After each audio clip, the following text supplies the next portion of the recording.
업에 계시니까 신축 빌라를 볼 때 좀 주의할 부분이나 네네. 이런 건 좀 조심해야 하는 부분이 있을까요?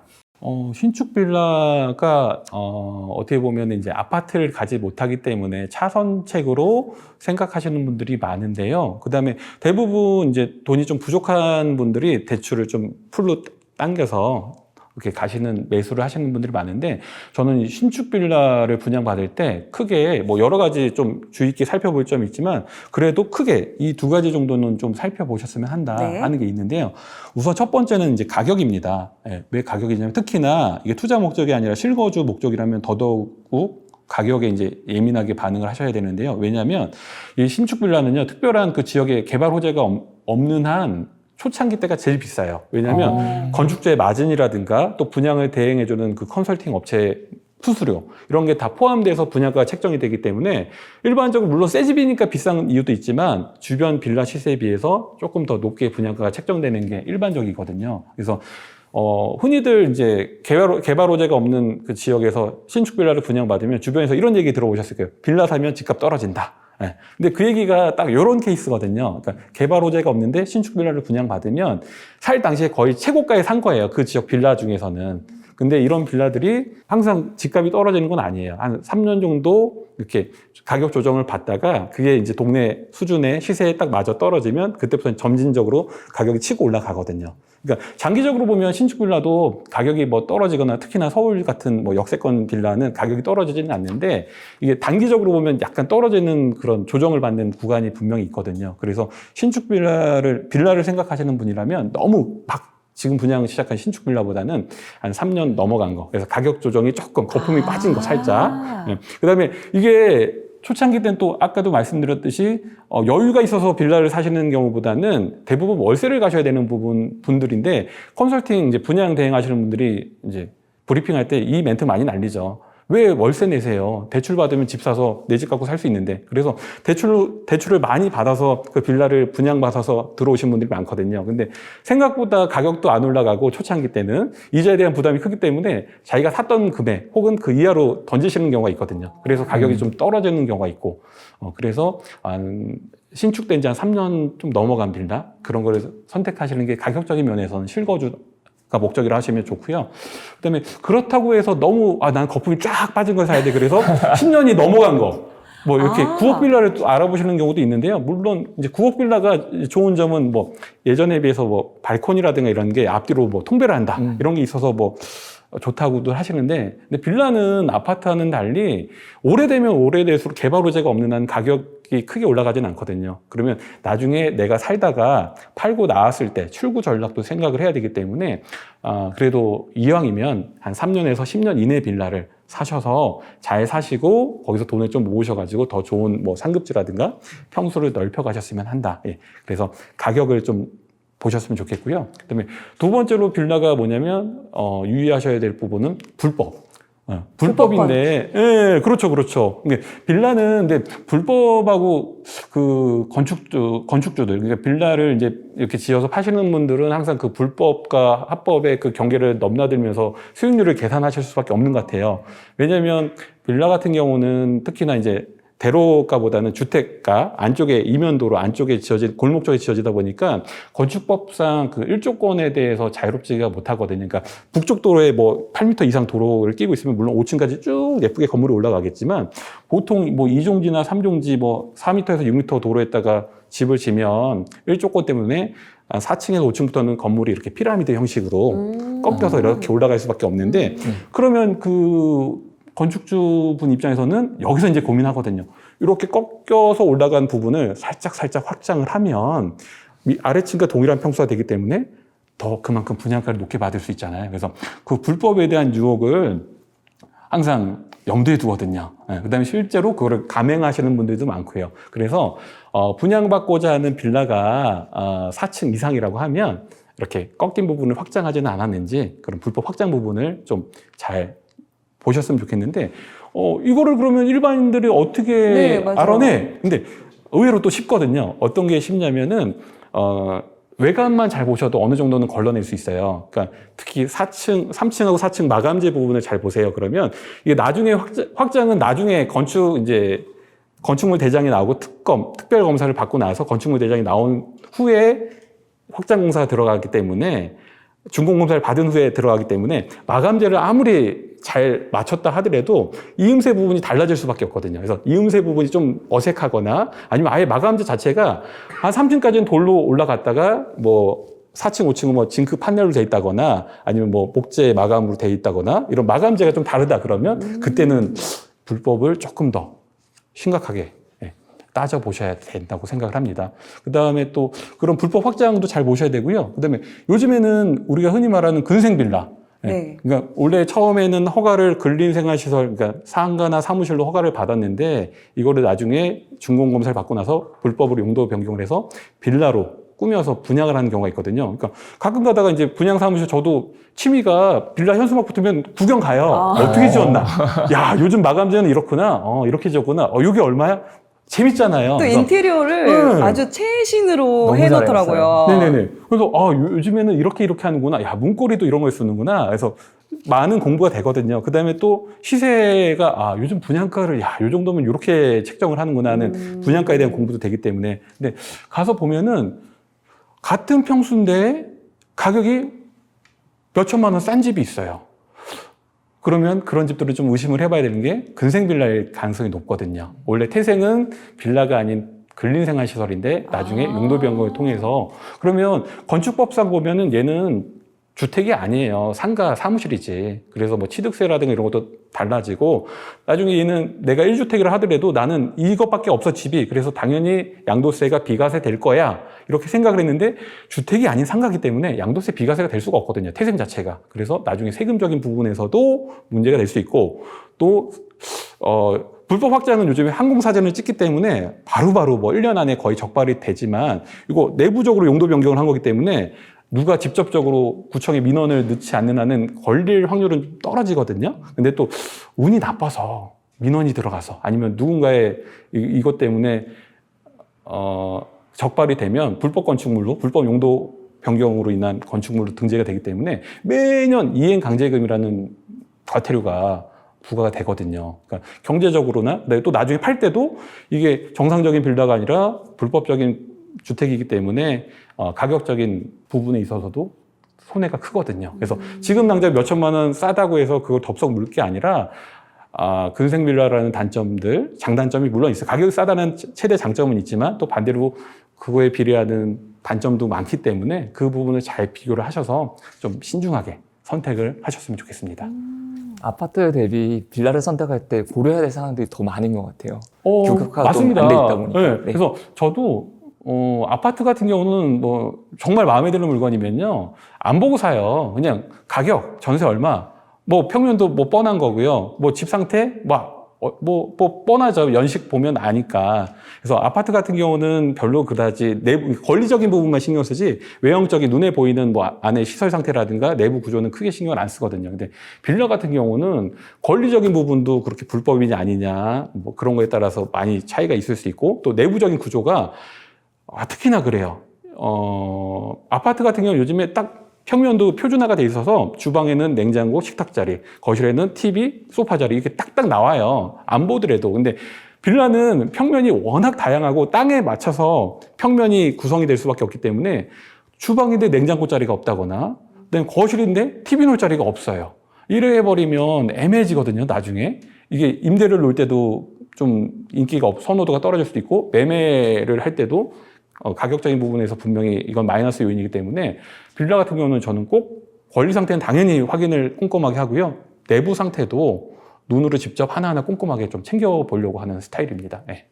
일단 그 말씀해 주신 걸 정리해보면 신축 빌라를 볼 때 좀 주의할 부분이 일단 가격적인 부분이 일단 처음 신축 나왔을 때 가장 비싸다고 생각을 갖고 일단 지은 지 3년에서 한 10년 이내에 네. 빌라 어느 정도 가격 조정이 된 빌라를 좀 보시는 게 낫고 네. 두 번째가 불법 건축물인지 네네네. 확인하셔야 되는데 이 부분은 3층하고 4층 그러니까 4층 이상일 경우 그 마감재 부분이 좀 차이가 난다면 좀 다시 봐야 되는 부분이 맞습니다. 있고 네네. 세 번째가 근생 빌라 네네. 이게 불법적으로 안에 용도 변경이 돼 있는 경우는 이게 좀 뭐 취득이나 여러 가지 그 양도할 때도 되게 좀 주의할 사항이 많기 때문에 그런 부분은 좀 체크를 해야 된다라고 맞습니다. 말씀을 네네. 해주신 것 같습니다. 네. 네. 아우 아파트보다 진짜, 진짜. 체크해야 될 게 네. 너무 많네. 이 전세와 매매 요 사이에서 네. 상당한 고민을 많이 하세요. 근데 맞습니다. 이때 결정을 잘해야지 이 이후에 신혼 이후에 또 생활 재정 상태나 이런 거에 또 영향을 많이 받으니까 네네. 정말 중요할 것 같은데 이 부분에 대해서 좀 말씀을 해주세요.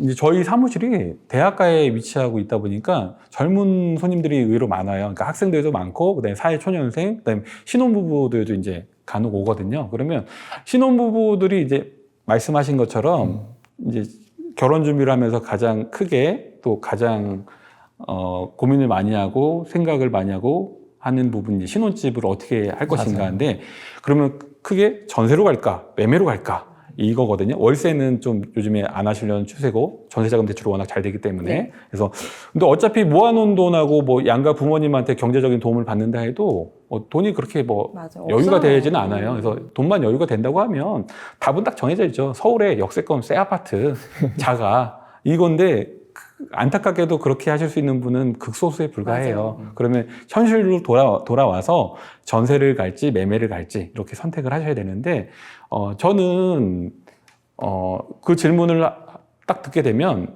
열이면 100% 무조건 신축 전세보다는 9억이라도 매매로 해라, 그렇게 권해드리고 싶거든요. 근데 왜냐면 물론 새 아파트 전세 좋죠. 살기 편하고 얼마나 좋아요. 주차장도 좋고 뭐 시설도 다 최신 시설로 돼 있고, 그다음에 또 보여주는 이미지도 좋잖아요. 너 어디 살아? 그럼 나 거기 거기 새 아파트인데. 그래서 처음에 집들이 할 때 어깨 힘도 들어가고 참 좋죠. 근데 그게 끝이에요. 잠깐이야. 잠깐이에요. 잠깐. 그리고 나서 이제 후회의 늪에 빠지게 되거든요. 무슨 후회의 늪에 빠지냐면, 아까도 말씀드렸듯이 9억 아파트는 물론 이제 가격이 이제 물론 9억 아파트도 서울은 너무 비싸요. 그러다 보니까 신혼부부가 서울에 있는 9억 아파트도 접근이 쉽지가 않아요. 맞아요. 그러다 보니까 이제 수도권으로 빠지게 돼 있는데, 제 개인적인 생각에는 대출을 받는다고 하면 수도권의 역세권 아파트 소형은 사실 수 있거든요. 아직까지 가격적인 범위 내에서.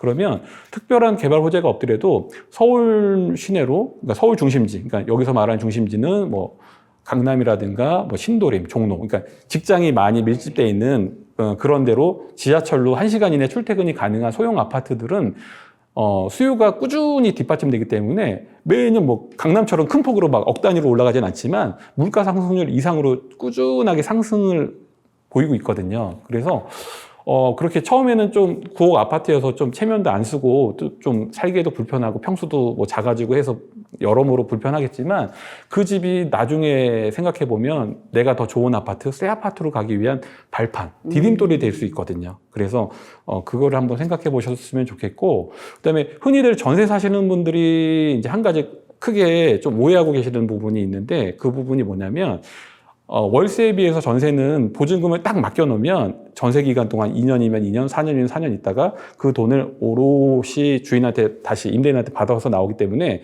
경제적으로 이득이라고 생각을 하시거든요. 집을 맞아요. 공짜로 쓰고 있다라고 생각을 그렇죠. 하시는 별다른 경우가 비용 있죠. 없이. 근데 네. 여기서 분명히 아셔야 되는 건 뭐냐면요. 매년 물가 상승률하고 통화량의 증가 때문에 화폐의 가치는 점점점 떨어지거든요.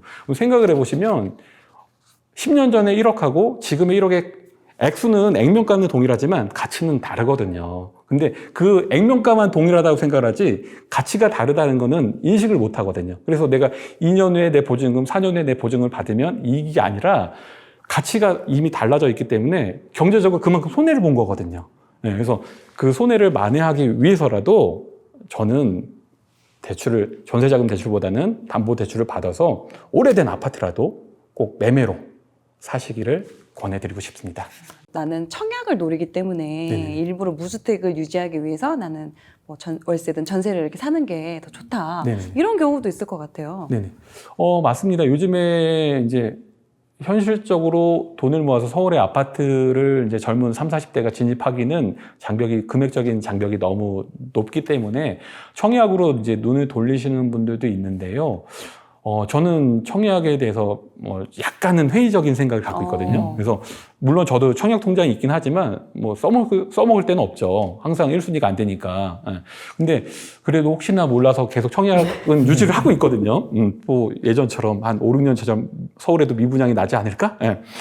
그때를 대비해서. 근데 그런 일은 쉽지가 않을 것 같고, 냉정하게 본인의 청약 점수, 요즘에는 대부분 뭐 서울이나 수도권에 전용 면적 85 이하는 다 100% 가점제로 당첨자를 선발하기 때문에 본인의 가점을 한번 정확하게 계산을 해봤으면 좋겠어요. 그래서, 서울 같은 경우는 벌써 청약홈 통계를 보면 그냥 인기 단지도 아니에요. 그냥 서울에 있는 새 아파트라는 이유만으로 점수가 70점대 넘었거든요. 그다음에 만점 84점자도 나왔고요.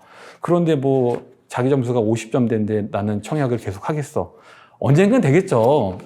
시간이 가면은. 근데 그러면 너무 시간에 대한 기회비용이 많이 들어가거든요. 그러면 다른 것들은 계속 가격이 올라가고. 그래서 냉정하게 청약으로 도전해 보시는 것도 중요하지만 냉정하게 본인의 청약 가점을 한번 계산해 보시고 가점이 이 정도면 됐다. 몇 년 정도면 승산이 있다. 싶을 때 과감하게 도전을 하시고 만약 그게 아니라면 조금 눈높이를 낮춰서라도 장만을 하시는 게 좋다 생각이 듭니다. 청약 점수가 어느 정도, 그러니까 아예 높은 분들은 뭐 상관이 없죠. 이제 맞습니다. 골라서 갈 수가 있는데 네. 어중간한 경우가 맞습니다. 있거든요. 네. 뭐 50점대 이러면 좀 약간 될 것도 같고 막 이러니까 그걸 뭐 놓기가 쉽지가 않은데 그런 경우는 어떻게 보면 또 전세 사시면서 대신 이제 지역을 원하는 지역을 좀 바꿔서 네. 경기도 쪽을 맞습니다. 보신다던가 이런 식으로 네네네. 좀 눈높이를 좀 낮춰서 좀 전략을 짜보시면 가능성은 있겠지만 그렇지 않은 경우는 신혼부부여도 전세보다는 매매를 하는 거를 더 적극적으로 네네네. 권하시는 네네네. 거네요. 네. 은퇴를 앞둔 네. 4050 세대들 같은 경우 어떻게 또 부동산 투자나 자산을 불려 나가야 될지 또 고민 많이 하실 것 같거든요. 네네네. 저는 개인적으로 40대 초반, 그러니까 뭐 빠르면 한 30대 후반이 좋겠고요. 늦어도 한 40대 초반까지는 1주택, 그러니까 내 집 장만에 꼭 성공하셨으면 좋겠습니다. 그리고 그렇게 이제 내 집 장만에 성공을 하셨다고 하면 40대 이제 초중반부터는 본격적으로 이제 자산을 좀 넓히는 일을 하셔야 되는데요. 어떻게 보면 이제 40대가 가장 근로소득의 정점을 이루는 피크 타임이기 때문에 좀 그때는 과감하게 공격적으로 투자를 좀 하시는 게 맞다고 생각을 들거든요. 그래서 내가 집이 하나 있다고 해서 1주택자라고 해서 거기서 이제 안주해 하시거나 만족해 하지 마시고요. 근로소득은 지금 정점을 찍고 있긴 하지만 언젠가는 없어질 소득이 돼버리거든요. 그러면 근로소득을 대체할 만한 자본소득을 만들어 놔야 되기 때문에 소득이 뒷받침될 때 40대 때 공격적으로 수익형 부동산보다는 시세 차익형 부동산으로 좀 자산을 일단 넓히는 작업을 최대한 많이 해 놓으셨으면 좋겠습니다. 그리고 나서 이제 50대 이후에 이제 은퇴를 생각해야 되는 나이, 그다음에 근로소득이 점점 좀 사라질 때 그렇게 이제 확 공격적으로 만들어 놨던 수익형 시세 차익형 부동산을 이제 하나씩 수익형으로 전환을 하는 작업을 하신다면 노후에 경제적으로 난 노후의 경제적인 부담 때문에 참 어려움을 겪을 것 같아. 이런 고민은 안 하셔도 될 것 같아요. 그래서 일단은 좀 공격적으로 40대라면 50대 초중반까지는 자산을 증식하는 데 좀 중점을 두셨으면 좋겠다는 말씀을 드리고 싶습니다.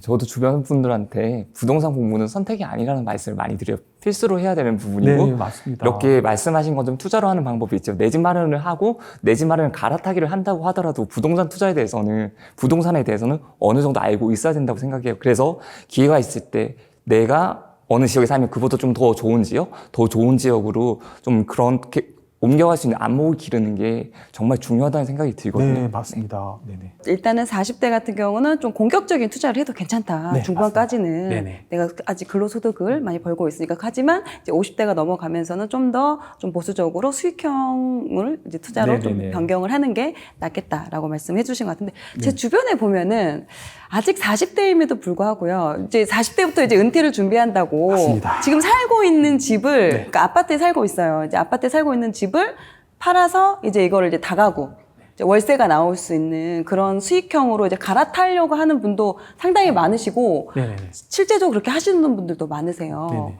40대 이제 미리 준비하신다는 이제 그런 접근성으로 이런 경우는 좀 어떻게 보시나요? 은근히 주변에 또 많지 않으세요? 은근히 많습니다. 그리고 아파트 팔고 다 하고 네네. 들어가시는 그리고 최근에 뭐 제가 있는 사무실 근처에 이제 가젤 뉴타운이 있는데요. 거기가 처음에 분양가가 5억 중반대였는데 미분양이었어요. 그게 뭐 6, 7년 전이었거든요, 불과. 근데 지금 30평대가 뭐 15억 이상 넘어가면서 그분들이 이제 생각하시는 게 아파트는 많이 올랐으니까. 맞아요. 이거 15억짜리 팔면은 저희 이제 학교 주변으로, 대학 주변으로 오면 원룸 건물, 다가구 주택이라든가 다중주택을 사서 맨 위층은 본인이 살면서 밑에 세를 놓으면 넉넉하게 뭐 최소한 2, 300 정도는 좀 많게는 3, 400까지 월세를 받을 수 있거든요. 그래서 그런 삶을 꿈꾸시는 분들이 의외로 많으세요. 많으세요. 네. 네. 근데 여기서 저는 한 가지 염려스러운 게 뭐냐면, 이분들의 삶이 길어요, 생각보다. 그러니까 60대, 70대라고 하면 그 컨셉이 맞아요. 그 다음에 지금 당장 소득이 없다면 맞아요. 그러니까 시세 차익을 포기하고 수익, 달달이 나오는 월세를 선택하는 게 맞아요. 근데 문제는 뭐냐면 애매한 40대 중후반, 50대 초반이라고 하시면 조금 더 신중하게 접근을 하셔야 된다고 생각을 해요. 왜냐면 수익형 부동산은 달달이 월세가 나온다는 장점은 있지만 장기적으로 놓고 보면 결코 수익률만 놓고 보면 시세 차익형을 이길 수가 없거든요. 그럼 나중에 후회하시는 경우가 많거든요. 아, 그때 한 5년만 더 가지고 있을 거라. 실제도 주변에 그런 사례들이 많이 있으신가요? 네, 맞습니다. 그러니까 똑같은 A라는 분하고 B라는 분이 있었어요. 근데 요 두 분이 저희 고객님이었는데 어떻게 인연이 됐냐면 두 분 다 연남동에 조그만 단독주택을 가지고 계셨어요. 두 분 다? 네. 근데 이분들은 로또를 맞았죠. 왜냐하면 연남동이 뜨기 전에 한 10년 전에 싸게 사셨죠. 싸게 사셨는데 연남동이 팍 뜨면서 시세 차익이 엄청 났거든요. 그러니까 예를 들어서 뭐 그 당시 10년 전에 한 5억 주고 산 집이 한 10억이 됐단 말이에요. 그래서 10억을 받고 팔고 나오셨어요. 나오시면서 이제 저희 사무실하고 인연이 돼서 저한테 오셨는데 한 분은 가젤 뉴타운에 있는 아파트를 2개를 사셨어요. 그러니까 30평대는 본인이 직접 거주를 하시고 20평대는 전세를 놓으셨어요. 그래서 뭐 나중에 자제분한테 뭐 증여를 할 수도 있고 아니면 뭐 적당한 시기에 월세로 돌려서 노후에 좀 쓸 수도 있다. 근데 지금 당장은 좀 빠듯하니 전세로 20평대를 임대를 놓으셨거든요. 그래서 그렇게 하신 A라는 분이 계시고요. 또 한 분은 뭐냐면 젊은 분이세요. 이분 40대 초반이거든요. 지금도 40대 중반이에요. 그 다음에 두 분 다 내외분이 다 맞벌이 하세요. 그래서 월 소득도 괜찮아요. 아주 뭐 많이 버는 건 아니지만 그래도 충분히 버신단 말이에요. 근데 이분들은 뭘 선택을 했냐면 다중주택, 원룸 건물을 선택을 하셨거든요. 그래서 근데 딱 보니까 너무 좋은 거예요. 왜냐면 연남동에 살 때 그 단독주택은 집도 좁았고요. 너무 오래된 단독주택이었거든요. 근데 이 신축, 다중주택, 이 원룸 건물을 딱 보니까 눈에 하트가 뿅뿅뿅 그려진 거예요. 그다음에 주인 세대, 너무 좋고요. 그다음에 복층으로 돼 있어 다락층까지 막 쓰는 구조였거든요. 그래서 복층으로 3층과 4층 다락방을 쓰면서 넓게 쓸 수 있고, 그다음에 그 2층 집에 대한 로망이 있잖아요. 안에 내부 계단을 통해서 막 이런 2층으로 된 구조였고, 그다음에 아이들도 특히 좋아해요. 네, 맞습니다. 그래서 아이들이 막 밑에서 책 보고 막 난리 났대요, 계단에서. 네, 그리고 밑에는 이제 반지하 1층, 2층까지는 원룸이 이제 4개씩 12개가 있는 구조였거든요. 그걸로 이제 15억에 사셨어요. 네. 근데 그분이 초창기 때는 너무 만족하셨어요. 주거에 대한 만족도 좋고. 그 당시에는 그럼 월세도 꽤 월세도 나왔었겠네요. 그렇죠. 한 400 넘게 나왔죠. 그러니까 본인이 직접 연남동의 그 허름한 주택에 살다가 여기 딱 이사 오니까 집도 넓어지고 새 집에다가 주거의 만족도 높고요. 애들 계단에서 계속 책 읽고요. 막 웃음소리가 끊이지 않고요. 밑에서 자기네 근로소득 뿐만 아니라 3, 400 이상의 월세가 나오니까 따박따박. 너무 좋아하셨거든요. 그래서 초창기 때 한 1년 정도는 이제 오고 가면서 만나잖아요. 너무 고맙다고요. 대표님 너무 감사해요. 저희 부모님도 이제 집 하시고 오시는데 이런 집 하나 소개시켜 주세요. 너무 감사해요. 막 이러고 네, 알겠습니다. 이랬는데 그분이 딱 2년째 되고부터는 절 피하세요. 저도 좀 왜요? 뻘쭘해졌어요. 왜냐하면 가격이 안 올라요. 월세 3, 400 꾸준히 받아서 좋은데 그거 15억에 사셨잖아요. 지금 잘 받아야 한 17억에서 18억이에요. 근데 A로 넘어가자고 다시요. 아파트 2개 사신 2개 15억도 안 들이셨어요. 전세 났기 때문에 본인이 살 집하고 20평대 전세 났기 때문에 10억 안 들었죠. 10억 그 당시에는 10억 조금 넘게 주고 샀겠죠. 근데 지금 그 2개 합치면 25억에서 30억 정도 되거든요. 그러면 물론 이게 지금 부동산 정책이라든가 흐름 또 분위기 때문에 아파트가 가격이 치고 올라가고 뭐 단독이라든가 다른 그 밖에 유형의 주택이 좀 가격적인 면에서 좀 약간은 정체되어 있는 부분도 있긴 하지만 이렇게 시세 차익형과 수익형 부동산 놓고 딱 보면 이게 너무 안타까운 거예요. 그러니까 이분 처음에는 좀 반신반의했어요. 이게 내가 잘하는 걸까? 근데 요즘에 너무 좋아하세요. 그러니까 역으로 이분은 저한테 인사를 안 하시고 이분은 저희 사무실 굳이 찾아오세요.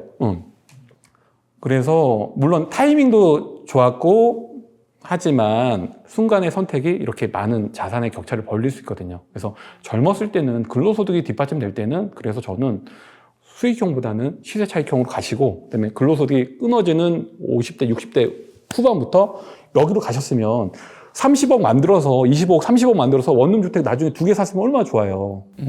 근데 너무 이분은 빠르게 가셨던 거죠. 그래서 나이에 맞게 부동산도 물론 수익형 부동산이 나쁘다는 거 아니에요. 좋아요. 얼마나 큰 힘이 돼요. 달달이 월급이 들어오면. 근데 중요한 건 부동산 투자에 있어서는 나이에 맞게 연령에 맞는 물건이 있다는 거예요. 그래서 그거를 자기 연령대에 맞는 물건을 잘 선택하는 것도 그 중요한 투자의 포인트가 되지 않을까 그런 생각이 듭니다. 일단 내 근로소득이 어느 정도 안정적이고 또 지금 일을 하고 있고 40대 중반, 50대 초반까지는 그래도 자산을 불리는데 시차익형에 투자하는 게 네네네. 훨씬 더 큰 네. 이득이다라고 그리고 말씀해 자산을 주셨네요. 그렇게 불려놓으면 나중에 수익형으로 넘어갈 때도 선택지가 넓어져요.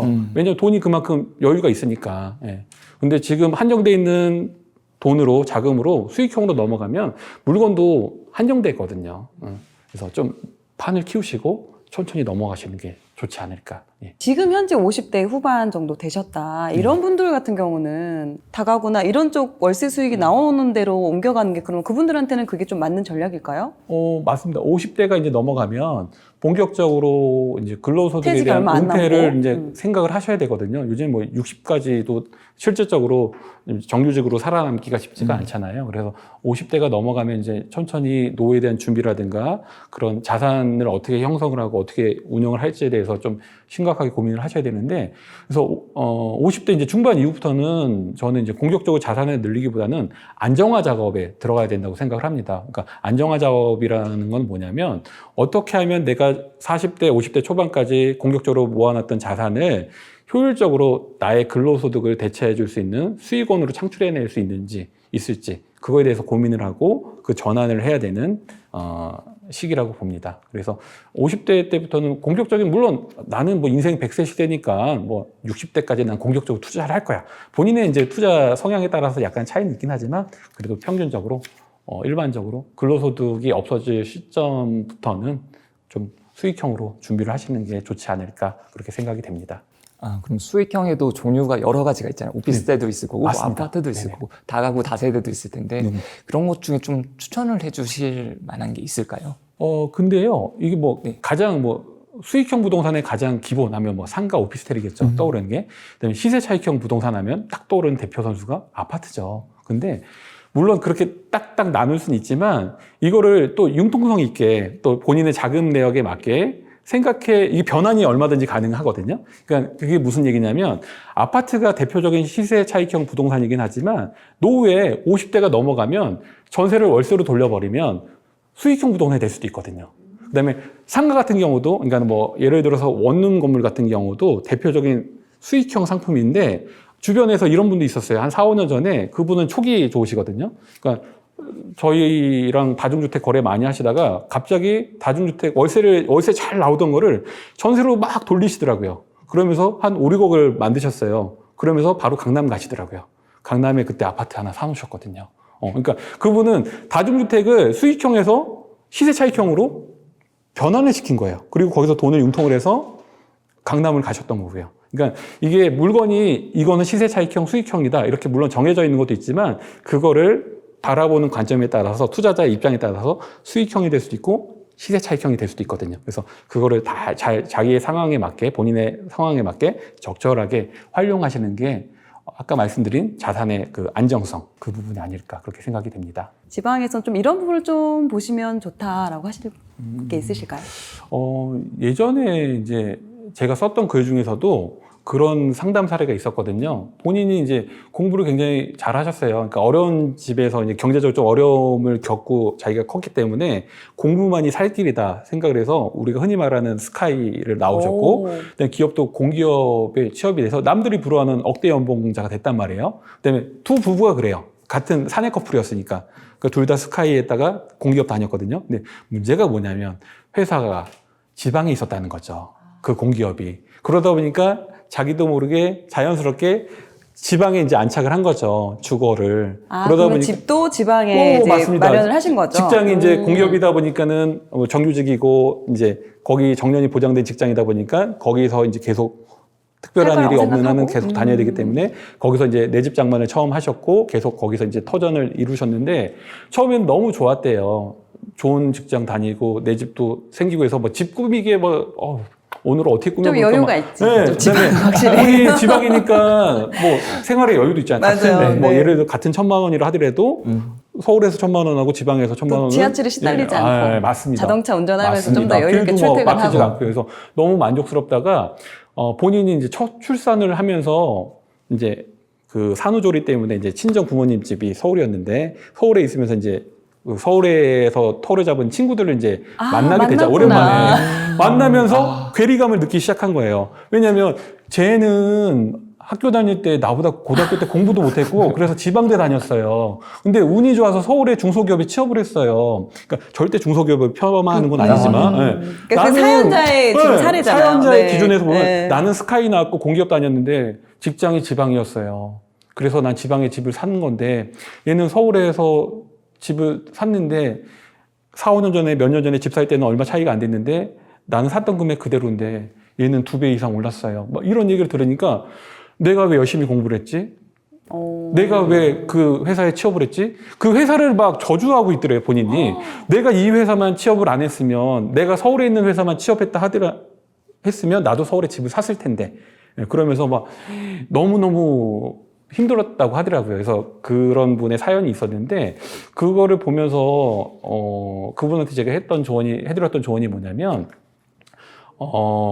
부동산이라는 건요, 거주 목적도 있고 투자 목적도 있잖아요. 근데 일반적으로 많은 분들이 거주와 투자 목적을 동시에 하나로 묶어서 선택지에 넣어 버리세요. 그렇기 때문에 난 지방에서 사니까 지방에 있는 집을 사야 돼. 나는 서울에 사니까 서울에 있는 집을 사야 돼. 이렇게 선택지가 좁아지거든요. 그래서 그분한테 권해드렸던 조언은 뭐냐면 거주지와 투자지를 분리해서 좀 생각을 하셔라. 연봉이 높으니까 충분히 가능하다. 지금도 서울 진입, 수도권 진입 가능하다. 그러니까 내가 지방에 살아야 되는 이유는 있다. 그러면 살아야 하는 집과 내가 사고 싶은 집은 분리를 해서 생각해라. 근데 지금 그게 분리가 안 되니까 힘든 거다. 그래서 내가 살아야 하는 집은 지방이다. 근데 사고 싶은 집은 서울이나 수도권이니까 그거를 분리해서 생각을 한다면 더 선택지가 넓어질 수 있고 마음의 위안을 가질 수 있다. 그리고 반대로 서울에 사시는 분이라 하더라도 서울에 투자 안 하고 지방에 투자 잘 하시는 분들도 있거든요. 그러니까 그런 분들은 거주지와 투자지가 명확하게 분리돼서 딱딱 쳐 나가시는 분들이거든요. 그래서 지방에 사시는 분들, 물론 지방도 잘 선택해 보면 서울보다 더 상승폭이 큰 동네도 지역도 많고요. 더 살기 좋은 데도 물론 많아요. 근데 본인의 거주지와 투자지를 한번 분리해서 별도로 생각해 보셨으면 어떨까 하는 말씀을 드리고 싶습니다. 그럼 그걸 적용해 보면 실제로 지방에서는 뭐 임대를 살고 뭐 전월세를 맞습니다. 살고 네네. 실제적으로 집을 구매하는 거는 수도권이나 서울 이쪽으로 이제 네네네. 구매를 하는 걸로 이렇게 분리를 맞습니다. 하라는 말씀이신 거죠. 네, 그래서 아까 좀 전에 그 사례자 그분도 어떻게 하셨냐면 지방에 이제 30평대 아파트가 있는데 그게 이제 한 4억 정도 됐어요. 근데 그거를 이제 처분하고 양도세 비과세 혜택 받아서 이제 실거주 하셨으니까 처분하셨고 직장이 지금은 뭐 대출이 그렇게 되진 않지만 그 당시에는 신용대출도 많이 됐었고 직업이 안정적이니까 한 집한돈 4억에다가 가용자금 한 뭐 3, 4억 정도 해가지고 대출금에서 한 7, 8억 정도의 갭이 가능한 서울 상급지에 잡으셨거든요. 근데 본인은 지금 월세 사세요. 그러니까 보증금 5천에 뭐 월세 한 6, 70 이렇게 사시는데 너무 만족하시는 거죠. 그다음에 내가 6, 70 내더라도 지금 늦게 올라타긴 했지만 올라간 상승폭이 자기가 샀던 금액보다는 많이 그래도 올라가 있는 상태이기 때문에 만족도가 너무 높아지고 잘했다. 그거를 분리하기를 정말 잘했다. 예, 그런 말씀을 하시더라고요. 내 집 마련에 어떻게 접근을 해야 되는지 알려주시면 좋을 것 같아요. 우선 내 집 마련을 하시려면 1단계 가장 중요한 게 뭐냐면요. 그러니까 집 보러 가실 때 매매든 임대든 한 5가지 정도는 꼭 체크를 하셨으면 좋겠다는 부분을 말씀드려 볼게요. 일단은 딱 봤을 때